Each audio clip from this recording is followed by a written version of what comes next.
कांग्रेस के औरंगाबाद के बहुत सारे पदाधिकारी, जावेद पटेल साहब बहुत हार्ड वर्किंग, बहुत मेहनत करने वाले, राष्ट्रवादी कांग्रेस के लिए यहाँ पर उनकी पूरी टीम के साथ वो काम करते थे।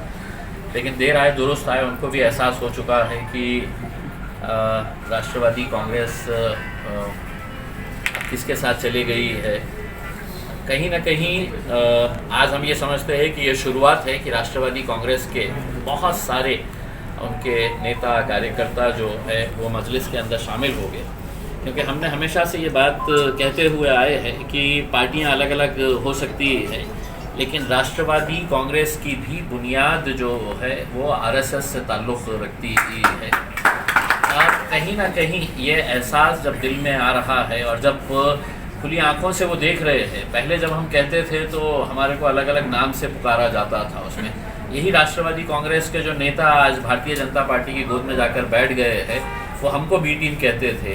अब ये साबित हो चुका है ए बी टीम वही है, बी भी वही है, सी भी वही है करके।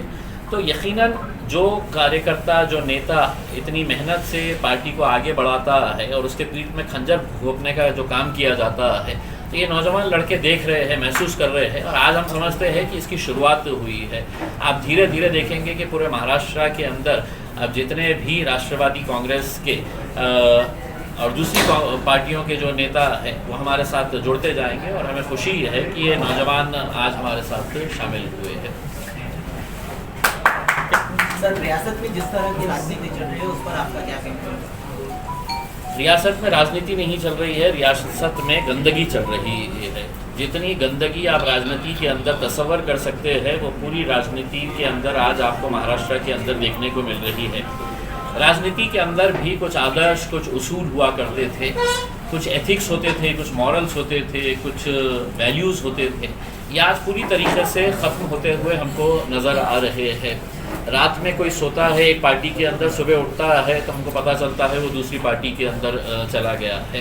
तो ये खेल हमको देखने को मिल रहा है, और दुर्भाग्यवश ये है कि जिस भारतीय जनता पार्टी के भक्तों को ऐसा लगता था कि नरेंद्र मोदी जो है वो बहुत दूध के धुले हुए हैं और भ्रष्टाचार के खिलाफ अगर सबसे कोई बुलंद आवाज़ है तो वो नरेंद्र मोदी साहब है करके, जो एक हफ्ता पहले जिस एनसीपी के भ्रष्टाचार के बारे में अपने ही अंदाज के अंदर वो जब भाषण देते हैं, पूरे देश को, पूरी दुनिया को ये सुनाते हैं कि एनसीपी कितनी भ्रष्ट पार्टी है और कैसा उनका भ्रष्टाचार है, कितने का भ्रष्टाचार है, किस किस के अंदर भ्रष्टाचार है, ये पूरा भाषण में वो लोग कहते हैं।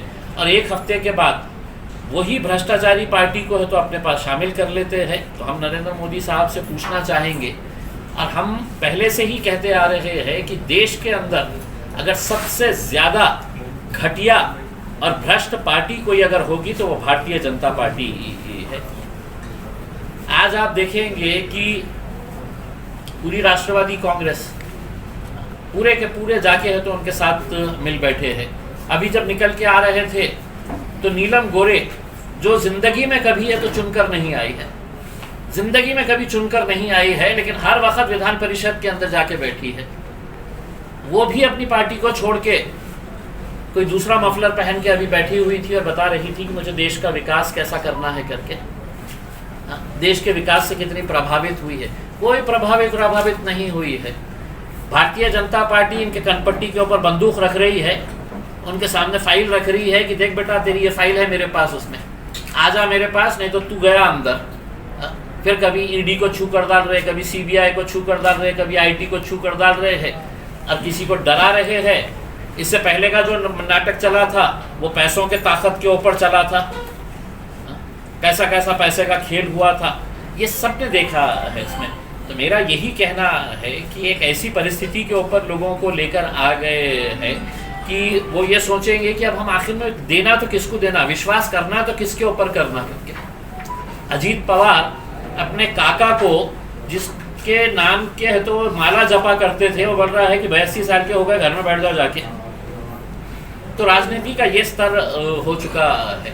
लोगों को अब समझना चाहिए कि सच्चाई क्या है, किसके साथ जाना चाहिए, किसके साथ नहीं जाना चाहिए करके। अब मैं समझता हूँ कि ये जो चुनाव आने वाले रहेंगे, जब भी कभी आएंगे उसके अंदर, तो महाराष्ट्र की जनता ने बहुत ही सोच समझकर अपने गुस्से का इजहार करना चाहिए।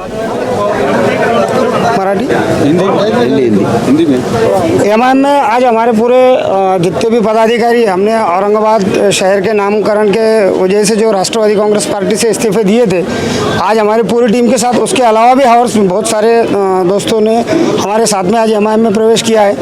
आज हमको 3 लोगों को यहाँ पर पद दिया गया है। बाकी लोगों के अगले 8 दिन में खासदार साहब की जो है तो हम लोग टाइम लेकर एक साथ सबके पद डिक्लेयर करेंगे और ज़िले में जो है तो खुल के काम करेंगे और पूरे ज़िले में पार्टी की विचारधारा और पार्टी को बढ़ाने की कोशिश करेंगे।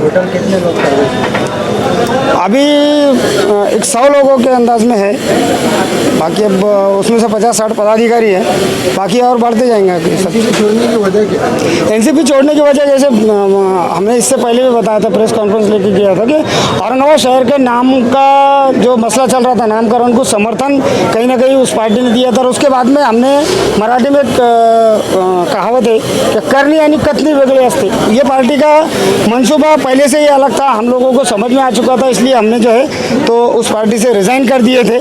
और बहुत सारी चीज़ों को मद्देनज़र रखते हुए ये 2-3 महीने का जो वक्फा हमारा गुजरा, इसमें हमने जो है तो जायज़ा लिया कि कहीं ना कहीं हर पार्टी में वही आलम है। ये एक एमआईएम ऐसी पार्टी है जिसमें जो है तो ये लोग सभी जात धर्म को साथ में लेकर चलते हैं। और जो बातें इनके ऊपर जो इल्ज़ाम लगाया करते थे एमआईएम के बी टीम, ये टीम, वो टीम, तो वो सब पूरे महाराष्ट्र ने और पूरे देश ने देख लिया कि ए टीम, बी टीम कौन है। एमआईएम सभी जात धर्म को साथ में लेकर काम करने का इनके अंदर जो है तो ताकत है। इसलिए हम लोगों ने सबने मिलकर निर्णय लिया कि हम लोग को जो है तो एमआईएम ज्वाइन करना है। एमआईएम पार्टी में आपके ऊपर कौन से पद की जिम्मेदारी? अभी फ़िलहाल तो यूथ विंग का औरंगाबाद जिला कार्याध्यक्ष पद मुझे दिया गया है। हमारे कलीम भाई को जो है तो जो महासचिव दिया गया और रफीक पटेल को सह सचिव दिया गया।